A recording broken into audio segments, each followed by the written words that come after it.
Hurrah, c'est Pâques! On va pouvoir manger des chocolats, des lapins en chocolat, des œufs en chocolat, des bonbons, des petits trucs, des grands, des... Bonjour les amis, c'est Cyril de Lille, joyeuse Pâques! Et oui, parce que Pâques dure pendant 8 jours, ce qu'on appelle l'octave de Pâques. Comme il y a l'octave de Noël, il y a l'octave de Pâques. Donc pendant 8 jours, voilà, de dimanche à dimanche, eh bien, nous sommes dans Pâques. Eh bien, qu'est-ce que Pâques? Est-ce que c'est le fait d'aller manger des chocolats, etc.? Eh bien, je vais vous euh, répéter le même discours que je l'ai tenu sur la vidéo sur le sujet de Noël. Il y a le Noël du monde et le Noël chrétien. Et le Noël du monde vient à la base du Noël chrétien, mais il a été déformé. Eh bien, c'est la même chose avec Pâques. Voilà. La fête où on mange des gâteaux et des bonbons à foison, où on fête les lapins, etc. Les lapins, les œufs et les cloches qui sonnent dans le ciel. Bon, ben ça, c'est la Pâque du monde qui est un détournement de la Pâque originelle. Voilà, puisque le monde a une spécialité, c'est de récupérer ce qui vient du christianisme et de la sainteté pour le transformer à sa sauce et en faire un commerce. Alors, d'où vient notre Pâque? Déjà, elle vient de la Pâque juive, voilà, qu'on appelle Pessa. Qu'est-ce que la Pâque juive? Mais il s'agissait d'offrir un agneau parfait en sacrifice, et c'était pour célébrer l'exode, le fameux exode hors d'Égypte, lorsque Dieu a sauvé son peuple, le peuple élu, le peuple juif, qui était sous l'emprise de Pharaon, qui les esclavagisait. Euh, On célébrait aussi, on célèbre toujours dans cette Pâque juive qui existe toujours pour ceux qui sont juifs, la moisson de l'orge qui inaugure le cycle agricole annuel. Donc en fait, nous fêtons le cycle de la vie, le cycle de l'année. Le sang de l'agneau qui est sacrifié donc, hein, puisqu'on offre un agneau sans défaut. On doit choisir un agneau qui vraiment est parfait, ne présente aucun défaut. C'est là le sacrifice. Et le sang de l'agneau est répandu sur les portes. Alors à la base, c'était des tentes, puisque c'était des nomades hein, qui fêtaient Pâques aux origines. Puis ensuite, ça a été les maisons, en protection des épidémies. Tiens donc, en pleine période du Covid-19, c'est intéressant à savoir. C'était évidemment, ça a été un signe d'alliance très fort entre Dieu et les hommes. Puisque je vous ai sauvé la vie, leur a dit Dieu, et bien maintenant vous ferez ça. Voilà, et vous le ferez chaque année. Bien. Maintenant, quelle différence avec la Pâque chrétienne? La Pâque catholique dont je vous parle maintenant. Jésus est appelé l'agneau de Dieu. Vous commencez à comprendre. Il s'offre lui-même en sacrifice parfait. Il s'agit très important, de l'unique et ultime sacrifice. C'est-à-dire que les chrétiens n'ont pas besoin de resacrifier à nouveau Jésus à chaque fois comme les juifs doivent sacrifier un nouvel agneau. Pour nous, l'agneau parfait, c'est sacrifié. On ne peut pas en sacrifier un autre puisqu'il y a un seul Fils de Dieu. Il est unique.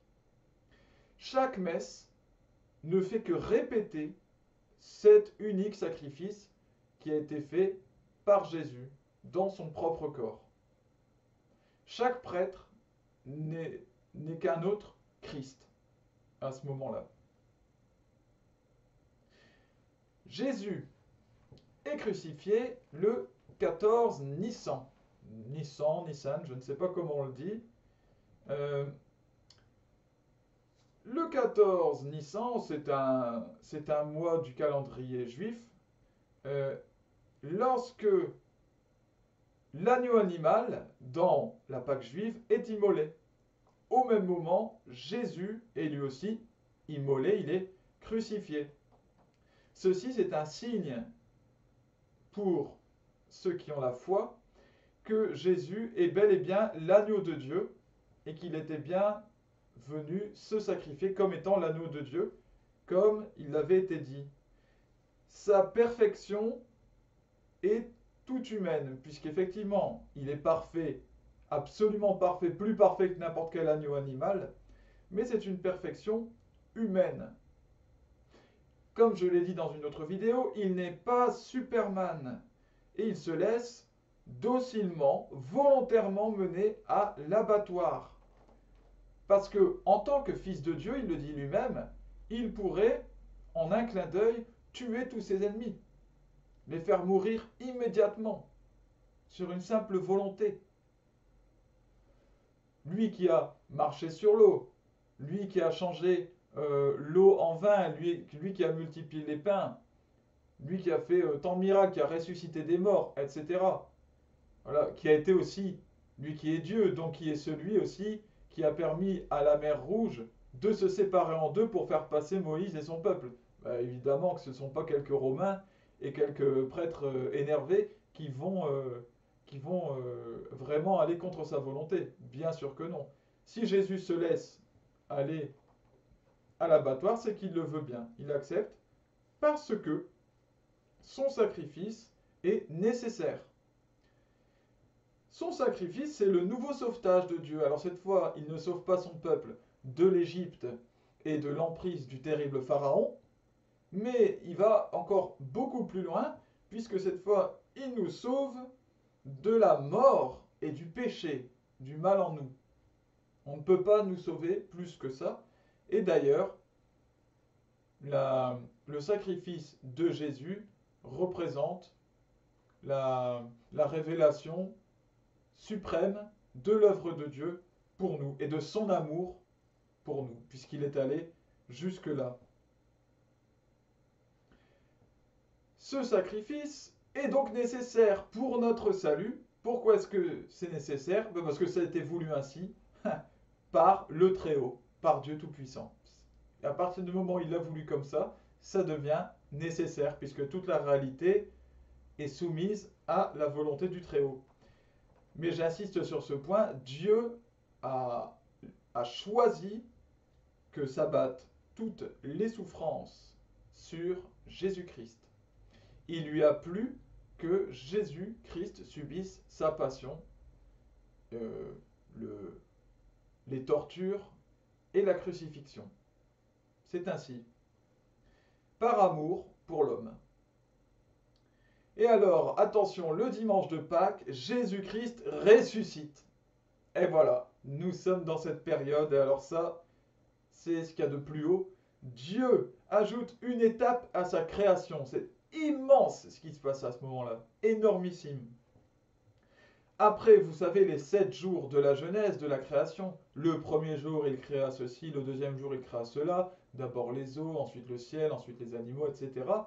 Eh bien, il y a ces 6 jours de création, plus un 7e jour de repos. Eh bien, il y a cette fois un 8e jour, la 8e étape de la création, celle de la résurrection de l'homme. Incroyable. Parce que c'était pas prévu normalement au programme que nous péchions et que nous mourions. C'était pas fait comme ça. Donc il a fallu ajouter une nouvelle étape, c'est pour rattraper notre péché. Dans cette étape, Jésus ouvre le chemin du salut. Voilà. C'est à la fois le premier jour et le 8e jour. Le premier jour pour nous, premier jour de la vie nouvelle, que celui de la résurrection. Et c'est aussi le 8e jour au regard de Dieu par rapport à toute sa création. Jésus est à la fois le premier et le 8e jour, donc il est à la fois au début et à la fin, et c'est tout à fait normal puisqu'il est l'alpha et l'oméga. Il est le début et la fin de tout comme le Seigneur, puisqu'il est Dieu. Il meurt, il va aux enfers, délivre les captifs des enfers. Je ferai une vidéo sur les enfers, on ne parle pas de l'enfer de Satan. Puis il ressuscite avec son corps. Il se montre dans son corps, mais attention, son corps glorieux, donc transfiguré, c'est-à-dire divinisé par la puissance de Dieu en lui. Et donc le corps change, à tel point que certains ne le reconnaissent pas. puisqu'il est rempli de lumière, il y a des capacités nouvelles, il peut traverser les murs, voilà. Il y a beaucoup de choses, on ne sait pas exactement ce que c'est, mais on a des exemples. En particulier par Jésus-Christ, évidemment. Il remonte au ciel pour nous envoyer le Saint-Esprit. Il est donc le nouvel Adam. Là où Adam, le premier homme, a péché, est allé contre Dieu, eh bien, Jésus, lui, rattrape cette désobéissance du premier homme par son obéissance à lui totale, jusqu'à sa mort, jusqu'à subir ce qu'il y a de pire. Donc c'est par cette obéissance totale, absolue, qu'il rattrape le péché de l'homme.